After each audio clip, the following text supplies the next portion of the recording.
sahabat, kita udah sampai juga nih di Pantai Manggar Segarasari di Balikpapan. Lihat deh, emang beda sih. Langitnya aja udah beda banget ya sama di Jakarta. Ini walaupun udah siang hari ya, diterik matahari bolong, tapi langitnya tetap biru.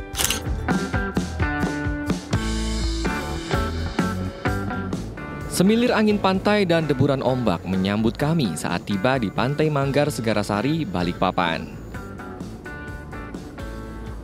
Pantai yang sering disebut sebagai pantai rakyat ini merupakan salah satu tempat wisata favorit warga Balikpapan untuk healing loh. Tiketnya juga murah, cuma Rp10.000 untuk anak-anak dan Rp15.000 untuk orang dewasa.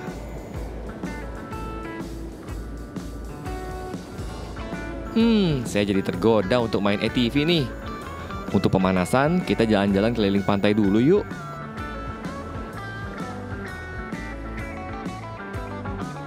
Next, kita coba main jet ski. Tapi saya ganti baju dulu ya. Nah, ini udah ganti baju. Kita mau naik jet ski soalnya. Tuh, di situ tuh.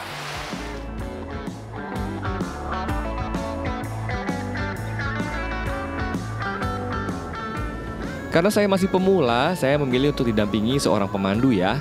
Jaga-jaga kalau kenapa-kenapa gitu kan. Meski ada yang dampingi, tapi tetap aja ya, adrenalin naik tinggi cuy. Gimana enggak? Sekali gas, jet ski ini langsung wush, melaju kencang. Naik jet ski di tengah laut Kalimantan seperti ini bikin saya pingin teriak kencang deh. Indonesiaku cakep!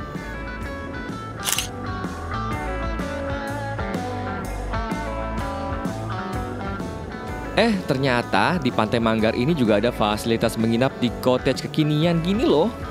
Berada di antara pepohonan pinus dan langsung menghadap laut, bikin tamu yang nginap di sini bisa merasakan sensasi bermalam di alam. Beuh, cakep kan? Kita juga tadi melihat ada beberapa kayak fasilitas atau infrastruktur baru. Bisa dijelasin nggak sih, Mas, itu apa aja? Jadi setiap tahun pemerintah Kota Balikpapan melalui Dinas Pemuda Olahraga dan Pariwisata itu memang memberikan penambahan fasilitas bagi pengunjung Pantai Manggar. Yang tahun ini kami kerjakan itu ada wisma, jadi penambahan wisma sebanyak 3 unit, kemudian area publik, taman yang ada di depan kantor UPT, kemudian Pujasera sebagai salah satu alternatif apabila teman-teman atau pengunjung di Pantai Manggar ingin makan dengan suasana yang lebih nyaman, kita sediakan Pujasera.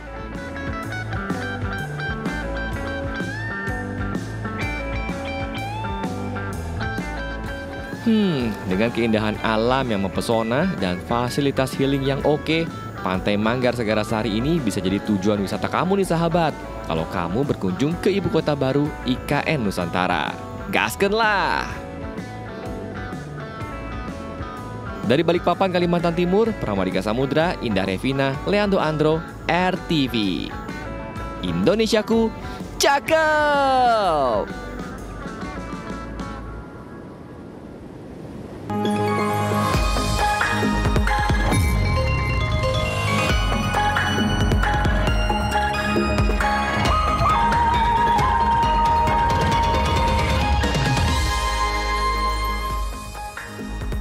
Halo, selamat pagi sahabat RTV, selamat pagi juga Doni. Selamat pagi Tasya.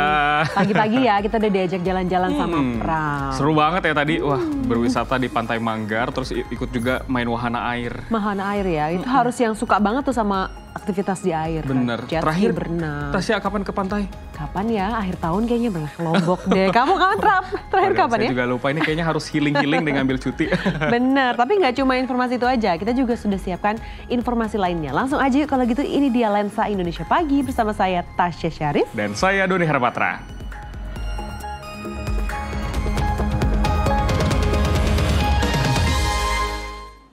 Sahabat RTV, sebuah ambulans yang tengah membawa seorang pasien ke kota Bandung bertabrakan dengan seorang pemotor. Kondisi ambulans rusak parah di bagian depan, sementara sang pemotor dilarikan ke vaskes terdekat. Tabrakan keras melibatkan sebuah ambulans dengan sepeda motor di Jalan Raya Batu Jajar, Kampung Pasir Paku, Desa Batu Jajar Timur, Kecamatan Batu Jajar, Kabupaten Bandung Barat pada Selasa siang. Ambulans tersebut adalah milik Desa Wangunsari, Lembang yang tengah membawa seorang pasien menuju Kota Bandung. Saat kejadian, ambulans melewati marka dan masuk jalur berlawanan. Kendaraan ambulans tersebut dari arah Cililin menuju arah Bandung sedang membawa pasien rawat inap untuk merujukan ke Rumah Sakit Kasih Kuda. Lalu pada saat di tempat kejadian perkara mengambil terlalu ke kanan dan akhirnya bertabrakan dengan sepeda motor Satria tersebut. Kejadian ini pun mendapat perhatian warganet, salah satunya menduga ambulans terlalu melebar ke jalur berlawanan. Sementara warganet lainnya menyarankan agar sebaiknya kendaraan lain menepi ketika sirine ambulans terdengar dari kejauhan. Sopir ambulans sendiri dinyatakan sehat dan kini masih dalam proses pemeriksaan pihak kepolisian. Sementara sang pemotor hanya mengalami luka ringan dan telah ditangani tim medis fasilitas kesehatan terdekat.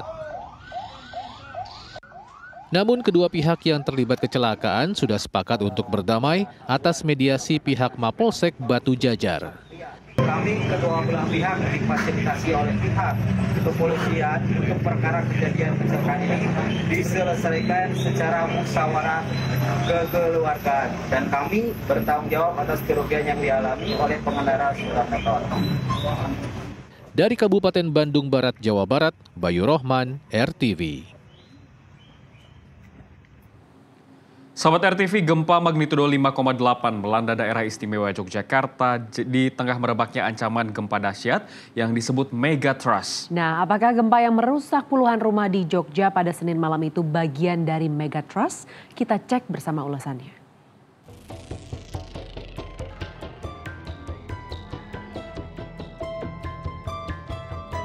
Gempa bumi dengan magnitudo 5,8 yang mengguncang daerah istimewa Yogyakarta pada Senin malam menimbulkan sejumlah kerusakan pada rumah warga dan fasilitas umum di berbagai kota. Di antaranya dinding yang retak hingga atap yang rontok. Bahkan salah satu warga Kelurahan Pengkol, Kecamatan Ngelipar, Gunung Kidul bernama Turaji sempat tak berani tidur di dalam rumah setelah separuh genting rumahnya berjatuhan saat gempa. Yang jelas genteng. Genteng ya Pak? Genteng. Itu bagian ruang tamu. Ruang tamu. Semua hancur. Gitu. Oh iya. Terus semalam sempat ngungsin apa mboten Pak? Enggak. Saya enggak ngungsi ya, cuma di rumah aja tidur di luar. Tidur di luar ya Pak? Takut jangan-jangan nanti ada gempa susulan. Berdasarkan pendataan BPBD setempat, getaran gempa hampir terasa di seluruh wilayah DIY. Selain Gunung Kidul, gempa juga merusak puluhan rumah dan fasilitas umum di Kulon Progo, Bantul, dan Sleman. Meski dampak kerusakan keseluruhan masuk dalam kategori ringan dan tak sampai menimbulkan korban jiwa, warga diimbau tetap waspada akan potensi bencana susulan. Dampak dari gempa ini yang dirasakan oleh masyarakat,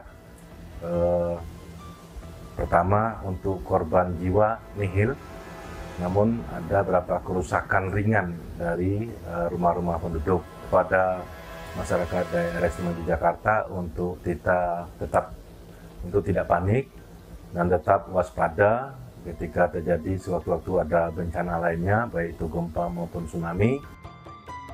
Gempa DIY ini terpusat sekitar 107 km dari Gunung Kidul dengan kedalaman 42 km.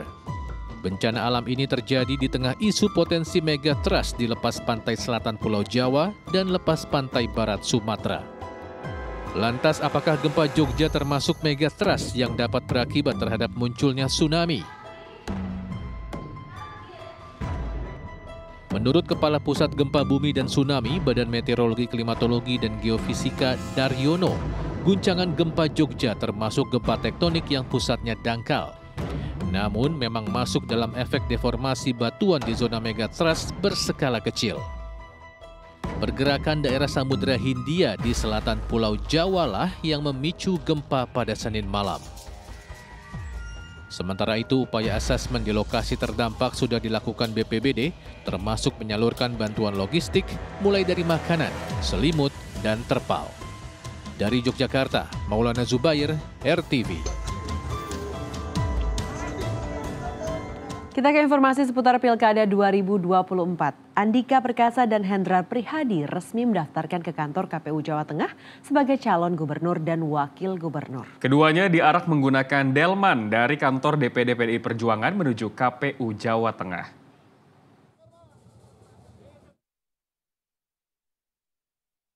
Kantor DPD PDI Perjuangan.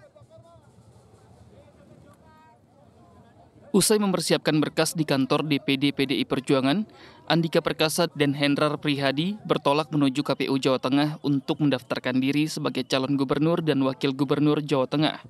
Andika Hendi diantar menuju KPU dengan arak-arakan menggunakan delman. Ada 10 delman disiapkan untuk arak-arakan. Andika dan istri duduk di delman paling depan. Kemudian Hendi dan istri berada di delman urutan kedua, lalu diikuti para pengurus partai dan konvoi para pendukung. Setibanya di KPU Jateng, Andika dan Hendi disambut Ketua KPU Jawa Tengah, Handi Triujono. KPU Jateng selanjutnya akan memeriksa keabsahan persyaratan pendaftaran yang bisa dilengkapi kekurangannya hingga 8 September 2024. Pertama, kami jelas mengucapkan terima kasih banyak kepada DPD PDIP Jawa Tengah yang telah membantu semua proses pendaftaran sampai dengan diterima oleh KPU Jawa Tengah. Dan selanjutnya kami siap untuk melaksanakan tahapan berikutnya. Andika Hendi menjadi pasangan Cagup-Cawagup Jawa Tengah pertama yang mendaftarkan diri ke KPU. Pasangan ini didukung oleh PDI Perjuangan yang memiliki 33 kursi di DPRD. Tahapan berikutnya, Andika Hendi akan menjalani tes kesehatan pada 29 Agustus. Selain Andika Hendi, pasangan Ahmad Lutfi dan Tats Yassin juga akan maju dalam Pilgub Jateng. Mereka didukung oleh sejumlah partai koalisi Indonesia Maju. Dari Semarang, Jawa Tengah, Aji Pasaluka Dinata, RTV. Sementara itu, politikus Gerindra Deddy Mulyadi dan Erwan Setiawan resmi mendaftarkan diri menjadi calon gubernur dan wakil gubernur Jawa Barat. Deddy Mulyadi dan Erwan Setiawan didukung oleh koalisi 13 parpol peserta pemilu yang terdiri dari 5 parpol parlemen dan 8 parpol non-parlemen. Berbusana pangsi serba putih dengan ikat kepala berwarna putih, Deddy Mulyadi dan Erwan Setiawan yang menunggangi kuda hias putih menjadi bintang dalam arak-arakan budaya di sepanjang Jalan Ahmad Yani Badung, Jawa Barat, Selasa sore. Pasangan politikus ini sedang diarak oleh para pendukungnya menuju ke kantor KPU Provinsi Jawa Barat untuk mendaftarkan diri sebagai calon gubernur dan wakil gubernur. Pasangan Deddy Mulyadi dan Erwan Setiawan merupakan pasangan pertama yang mendaftarkan diri. Mereka menyerahkan sejumlah berkas kelengkapan administrasi ke KPU Jabar sebagai tanda pencalonan. Kami dan mendaftar dengan sebuah tujuan bahwa kami ingin memberikan kontribusi yang terbaik bagi kepentingan masyarakat Jawa Barat, kontribusi membangun fasilitas infrastruktur yang merata sampai desa, kontribusi membangun sarana dan prasarana kesehatan yang merata sampai desa, kontribusi membuka lapangan kerja dengan industri yang ramah lingkungan yang tersebar di seluruh kawasan industri yang ditentukan. Pasangan Deddy Erwan merupakan pasangan yang didukung oleh koalisi gemuk 13 partai politik peserta pemilu 2023. 5 partai merupakan pemenang pemilu sekaligus penghuni parlemen alias DPRD tingkat Provinsi Jawa Barat, yaitu Gerindra, Golkar, Demokrat, PAN, dan PSI. Sedangkan 8 parpol lain adalah parpol non-parlemen yaitu Partai Buruh, Gelora, Perindo, Partai Umat, PBB, Hanura, Garuda, dan PKN. Meskipun gemuk, namun koalisi ini belum bisa dibilang menguasai DPRD Jawa Barat karena koalisi ini hanya menguasai total 55 kursi dari 120 kursi yang ada di DPRD tingkat 1 Jawa Barat. Dari Bandung, Jawa Barat, Bayu Rohman, RTV.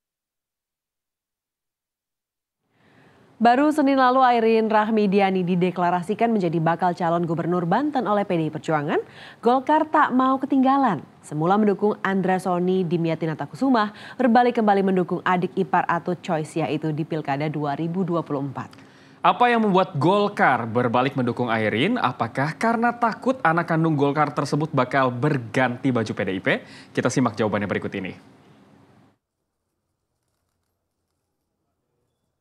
Selasa kemarin Partai Golkar akhirnya mendukung kembali pasangan Airin Rahmidiani dan Ade Sumardi untuk maju pada Pilkada Banten 2024. Keputusan ini cukup membingungkan karena sebelumnya pasangan Airin Ade tidak mendapat restu seiring dengan dinamika politik yang terjadi di Partai Golkar.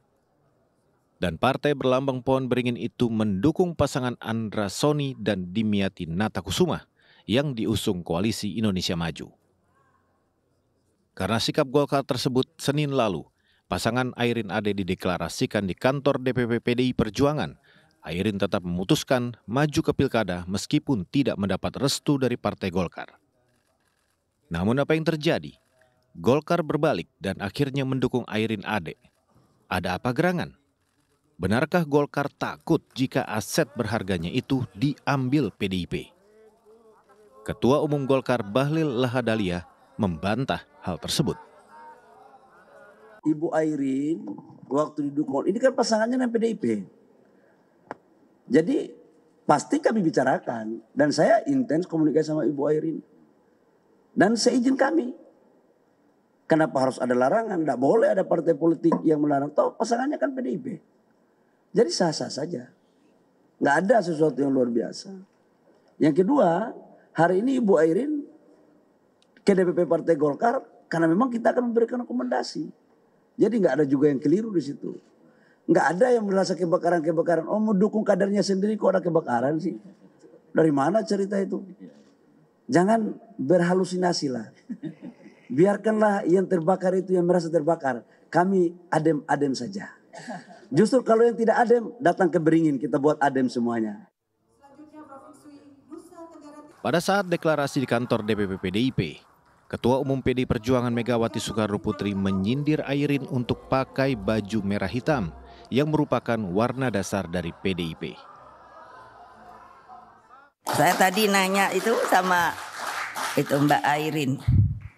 Ya, nanti mesti pakai ini loh. Merah hitam loh. Iyalah. Mau dijadikan tapi coba masa nggak pakai merah hitam? Gimana? Terus maunya jadi apa? Independen. Ya cari independen. Betul enggak? Lo itu fair loh. Ya dong. Kalau mau masuk sebuah partai ya masuk. Kalau enggak ya enggak. Dan Airin pun secara diplomatis mencoba memaknai pernyataan ajakan Megawati tersebut.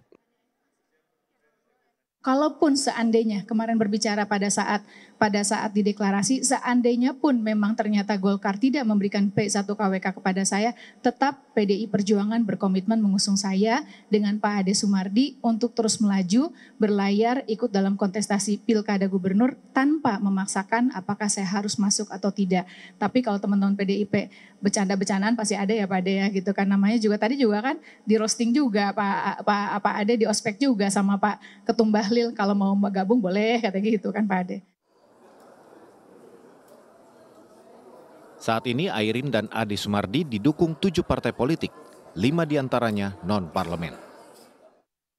Airin dan Ade didukung 2 partai besar, yakni Golkar dan PDIP.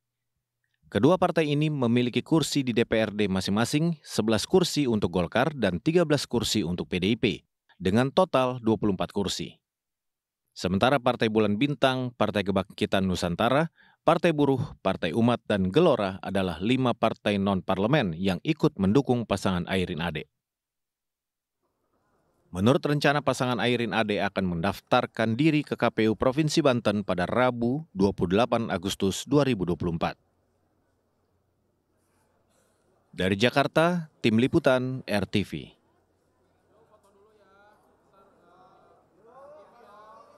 Thank you.